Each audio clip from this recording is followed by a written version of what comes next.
It may not seem like it today, but really it wasn't all that long ago that EVs were a fantastical thing of the future. Think about it. For many years we had only quirky upstarts like the Maini Riva, and mainstream car makers did slowly tease us with hybrids and the odd EV variant of an existing car that wasn't all that practical. But then a mad scientist named Elon Musk came along with his company called Tesla and proved that the world was ready for EVs and that EVs were ready for the world. And now all the mainstream car companies are scrambling to get their EVs to the market. And that's why I'm here in Abu Dhabi to drive this. It's the brand new Audi e-tron, the company's first standalone electric vehicle. And there's a good reason I'm driving this one, because while all the other companies are a little bit skeptical about India, Audi is not. This car is headed our way. The e-tron moniker has been used on a few Audi concepts and hybrid variants, but now it's the name of the German brand's series production all-electric SUV. Interestingly, though Audi has access to VW Group's new dedicated EV platform, which will also be used by the Porsche Taycan, for example, this car doesn't use it. Instead, it sits on a modified Q5 platform. Audi believes that for an electric car to be successful, it has to deliver an adequate range, decent performance, and all the comforts available today. And it has to feel conventional if people are to adopt it easily. And you can tell that from the way it looks. Now, a very important thing about this car and Audi's philosophy with the e-tron was that they wanted to make it more acceptable to the mainstream audience, and that includes the design. Where BMW's iCars look outlandish and fantastical because they're electric vehicles, Audi tried their best to make the e-tron look like a conventional SUV, and so it does. It does resemble a Q5 or a Q7. In fact, it's exactly halfway between the two in size. At the front, you do get Audi's traditional grille, but because there's no need for combustion, the grille is only for cooling and it's shut down when it's not required. And then there are the headlamps, which, yes, they look like the traditional Audi LED shape, but there are these extra little fins at the bottom that give it that techie appeal. Here too, this duct is purely for aerodynamics. Around the side, these are big 21-inch wheels, but they're aerodynamically efficient to improve airflow around the car. My favorite design element though is this mirror right here. Well, I say mirror, but actually it's a high-definition camera. And that again is for aerodynamic efficiency. The camera relays to a screen on the inside of the car. Takes a little bit of getting used to, but what you'll find is that it gives the car a nice sci-fi look. Over to the back, it does look like just about any other Audi, and that's what they want really. They want people to accept this car as a regular mainstream model. How effectively that works, we'll wait and see. Step inside and it's a similar story. Conventional, but with a futuristic layer on top. Now, as with the exterior, they've really tried to make the interior of the e-tron feel like a traditional Audi SUV. Yes, it has a slightly angular dashboard, but apart from that, everything is where you'd expect it. It's got the virtual cockpit digital diodes in front of me, and it's even got the dual touchscreen system that we've just seen on the new A8 and A6. But there are, of course, a few sci-fi touches to remind you that you're in the e-tron SUV. For example, there is this really funky lever to operate the gear shift, and of course, those screens, those high-definition screens that give you the feedback from the cameras on the outside. It's really, really traditional with a few sci-fi touches. Personally, I'm not a fan of Audi's new dual touchscreen MMI interface. It relegates too many basic functions to the touchscreens, and the lower one especially is placed so low you're forced to take your eyes off the road to use it. There's no doubt it packs in a lot of features though. Now let's check out what it's like in the back, shall we? Another important part of making this feel like a conventional SUV is making sure there were no compromises in the back seat. That's why, as you can see, there's plenty enough space. Yes, I'm about 5'8" myself, but I'm pretty sure anybody could stretch out back here. It's even got all the requisite things you need, like auto climate control with AC vents, 2 USB ports, and a nicely trimmed back seat. You even get a flat floor in the back thanks to there being no transmission tunnel and only a flat slab of batteries underneath. But the rear middle passenger will have to contend with a big center console.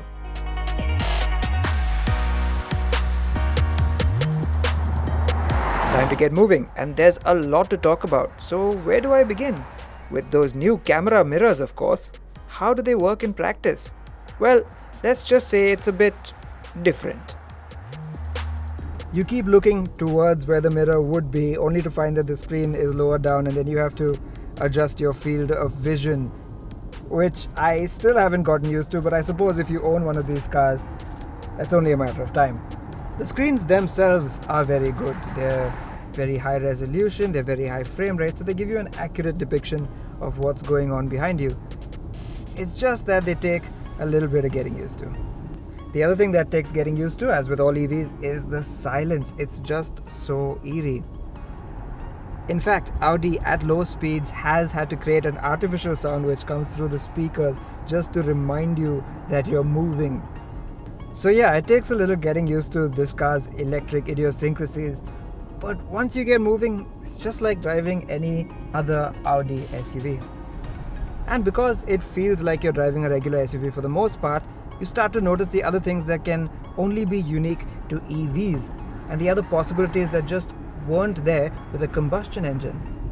For instance, this car obviously doesn't have a gearbox of any sort, but it still has paddles behind the wheel. So what are those about?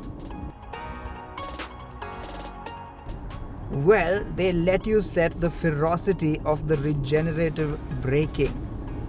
So if I pull on the downshift paddle, what it does instead is make the regen work even harder. So it does give you a braking effect, which going downhill on this winding road as I am right now really mimics the effect of engine braking. So once again, it's an all new experience, but it feels so familiar. And of course, the more regenerative braking you apply, the quicker it charges the batteries. So downhill is a really nice way to top up. In fact, Audi states that 90% of the time it will be the motors alone that provide the deceleration, with the actual brakes only coming into play during rapid deceleration. It happens so seamlessly, you'll never be able to tell. There are also other wonderfully nerdy things about this powertrain. It has two electric motors, one at the front axle, one at the back, and that allows it to simulate quattro all-wheel drive. Audi calls it e-quattro, and that's a term you should prepare to be hearing a lot more of in the coming years. Now this has a few key advantages over a combustion engine quattro system. Whereas some four-wheel drive systems are part-time, only activating the second axle when it detects slip and when more grip is required, here it's permanently four-wheel drive. It just varies the amount of torque that goes to each axle almost instantaneously. And that's the beauty of an electric motor.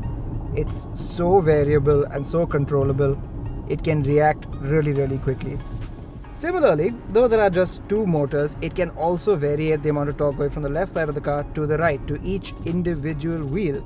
So what you get is really fast acting, active torque vectoring. So in the corners like this, the grip and the power delivery is just insane. And unlike the EVs we're used to, this doesn't have some weedy eco tires. It has proper 265 section SUV tires. So there's a lot of grip. See what I mean? A bit of the future, a bit of the past. Just the right mix.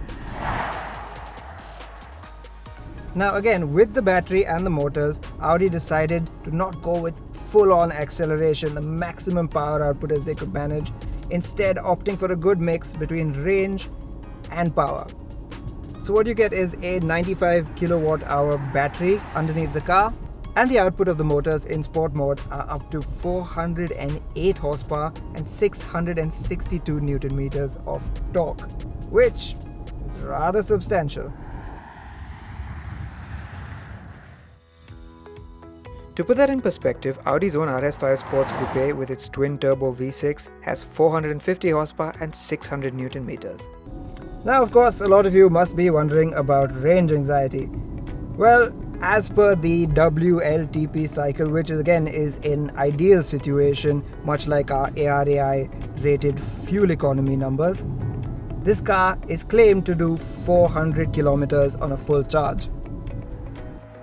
While that may seem like a nice number on paper, you should know that in our test drive, which included quite a bit of hard driving and even some dirt trails, we comfortably managed over 250 km with some range to spare.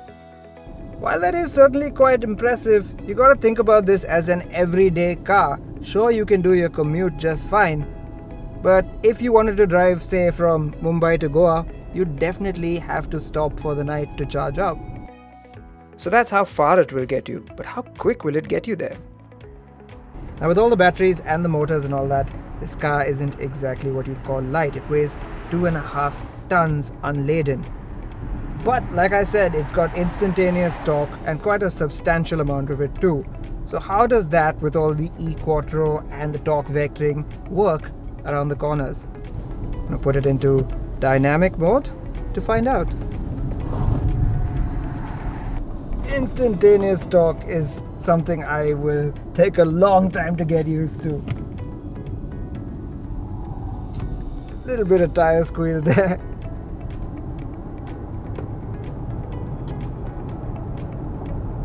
But wow. Despite all that weight, 0 to 100 is dealt with in a claimed 5.7 seconds, and the e-tron is limited to a top speed of 200 kph. Now I know that's not quite Tesla territory, but it's still pretty impressive. The other thing is, you really have to adjust your brain to how quick this thing accelerates without any sound. It might not be the quickest EV out there, but because it accelerates in silence, it's just so difficult to adjust to.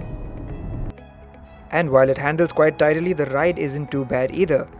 Air suspension means that in comfort mode it absorbs bumps rather well, even if those 21-inch wheels do give it a slight hard edge over sharp ruts. And if this is what the future looks like, I'm okay with it. It's not that bad at all. Sure, it's still got Audi's slightly inert steering, but I can live with that. This is still an SUV. Let's see what the sports cars are like. It's easy to be impressed by EVs as they're still something relatively new to us, especially here in India. The silence, the instant torque, the sci-fi readouts on the screens, it's all very cool. The thing about the e-tron is that once you're done being wowed by the novelty, it continues to impress for its abilities as a luxury SUV. It's comfortable, spacious, plush, practical, and packed with gizmos. Yes, even those mirrors. It's not going to come cheap, of course. At an expected 1.4 crore rupees ex-showroom, it will cost nearly twice as much as a Q7, and it will only come in limited numbers. And then there's the obvious matter of charging infrastructure. Yes, it can be topped up to 80% in 30 minutes via a fast charger, but a conventional wall socket will take much longer. And that's if you have access to one in your parking lot. But Audi India has plans to make matters easier for those who buy one of these, and we suspect those select few will find a way to make it work. Audi says that the e-tron is the start of a new march ahead, and after a day with it, I think it's safe to say, forget the future, the e-tron is ready for right now.